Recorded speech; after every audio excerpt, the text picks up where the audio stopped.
Welcome student in third session from your textbook chapter number 14 sources of energy. Today we will continue this chapter. In last session we studied about the conventional sources of energy and that we study coal and petroleum. Now we are going to discuss about the natural gas.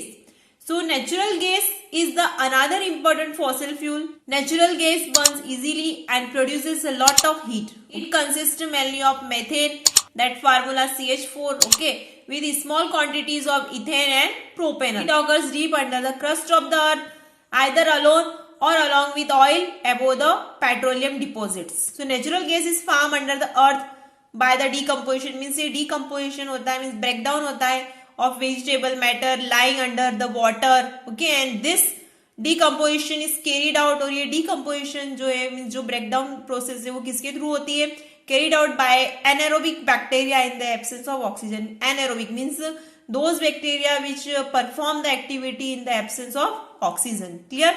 Now natural gas is used as a fuel for a number of purposes. First, that natural gas is used as domestic industrial fuel. Second, natural gas is used as a fuel in thermal power plants for generating electricity. Okay, and third, CNG means full form of CNG is compressed natural gas. Okay, compressed natural gas is being used increasingly that as a fuel in transport vehicles because it is easy to transport and means it is a cleaner fuel. So that's why it is used mostly in the transport vehicles. Okay.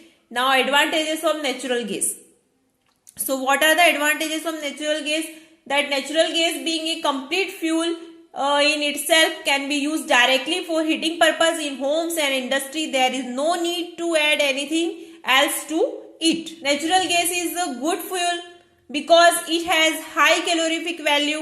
It also does not produce any poisonous gas on burning. Natural gas is therefore an environment friendly fuel is compared to other fossil fuel.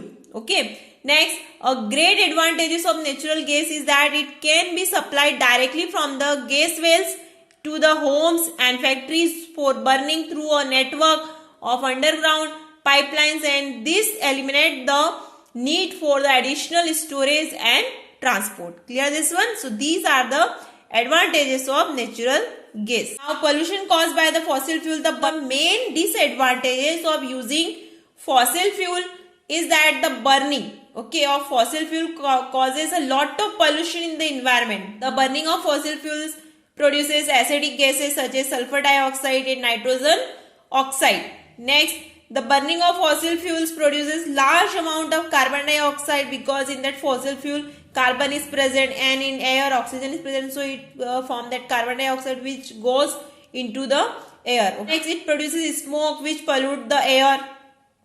Next, coal leaves behind a lot of ash, और coal को जब आप बंद करते हो तो it produces a lot of ash. Clear?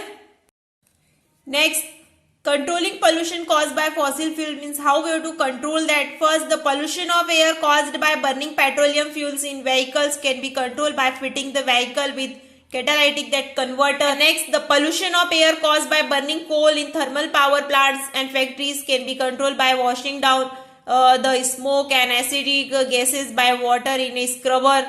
Okay, and next, the pollution of air caused by burning coal in thermal power plants and factories can also be controlled by installing electrostatic precipitator in their chimneys. So these are points how we have to control the pollution caused by the fossil fuels. Clear this one? Now next topic is that alternative sources of energy.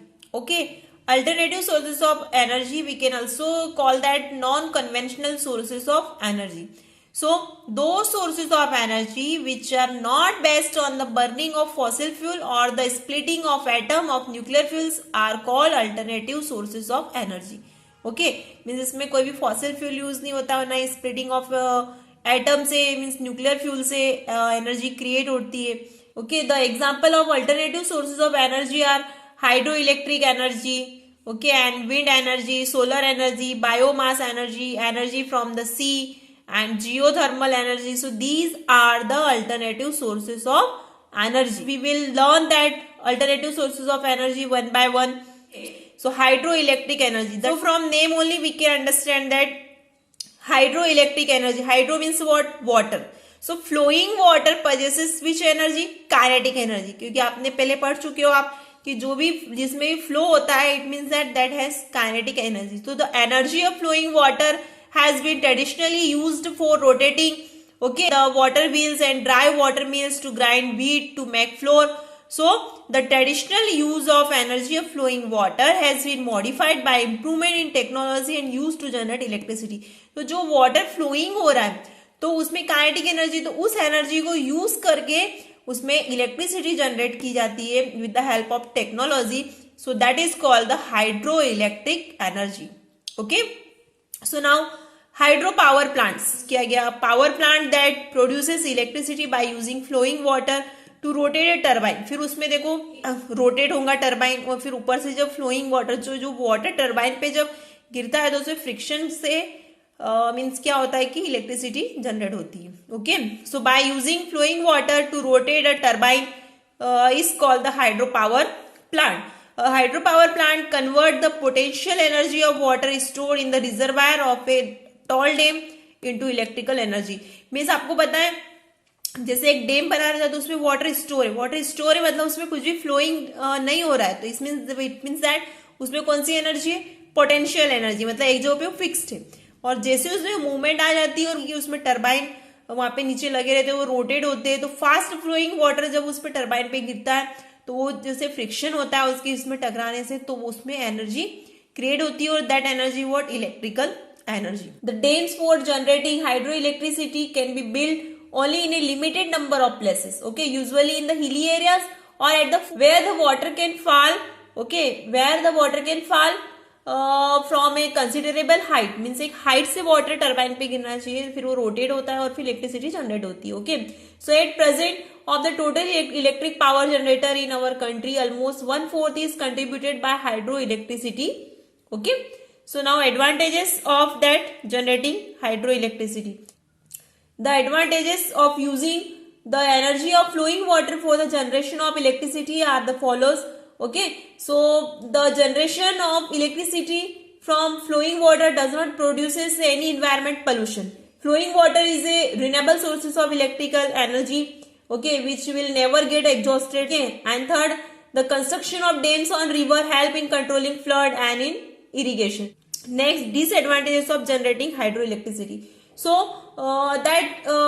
the production of hydroelectric power by constructing high-rise dam on river has certain problem associated with it. Some of these are due to this many plant and trees are destroyed. Okay, and animals get killed and many people are rendered homeless. Okay, and this creates the problem of satisfactory rehabilitations of the people displaced from the dam site. Means जो भी next, large ecosystem are destroyed when the land is submerged under the water of reservoir of a dam.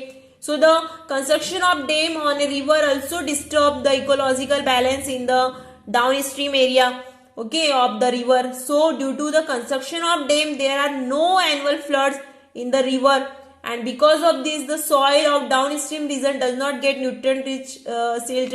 This decreases the fertility of soil in the downstream area, and finally the crop yields also decreases.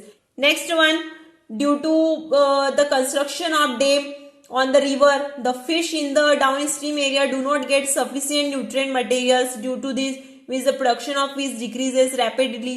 Okay. And next one, the vegetation which is submerged or under the water in the dam site, okay, rots under anaerobic condition and produces a large amount of methane, which is a greenhouse gas. Disadvantages of hydroelectricity. Clear this one? Thank you.